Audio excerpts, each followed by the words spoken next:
Hello friends, so मी आता सांगणार आहे की स्पाइक हेअरस्टाईल तुम्ही कशी ठेवू शकता. आधी तुमचे हेअर्स 90% ड्राय करून घ्यायचे टॉवेलने. प्रॉपर सुकलेले हेअर्स पाहिजे. थोडेसे ओलावा असेल तर चालेल, जे तुम्ही हेअर ड्रायरने प्रॉपर ड्राय करू शकता. आणि बघा, ज्या पद्धतीने मी ड्रायर चालवतो त्याच पद्धतीने तुम्हाला ड्रायर चालवायचं आहे, ज्याने जिकडे वॉल्यूम नाही तिकडे वॉल्यूम क्रिएट होईल. थोडंसं तुम्ही बघू शकता व्हिडिओमध्ये की थोडासा पफ बनायला स्टार्ट होतो जसं जसं तुम्ही ड्राय कराल.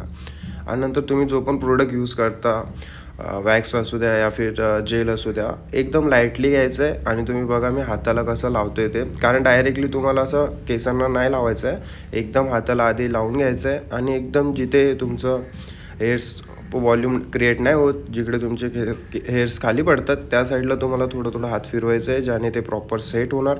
बघू शकतो तुम्ही की पफ बनवायला कसं स्टार्ट झालं आहे. आणि असंच तुम्ही रेग्युलरली कराल, सो तुम्हाला नंतर ड्रायर आणि वॅक्सची पण गरज नाही लागणार. तुमच्या हेअर्समध्ये ऑलरेडी वॉल्यूम येऊन जाणार. Thank you so much.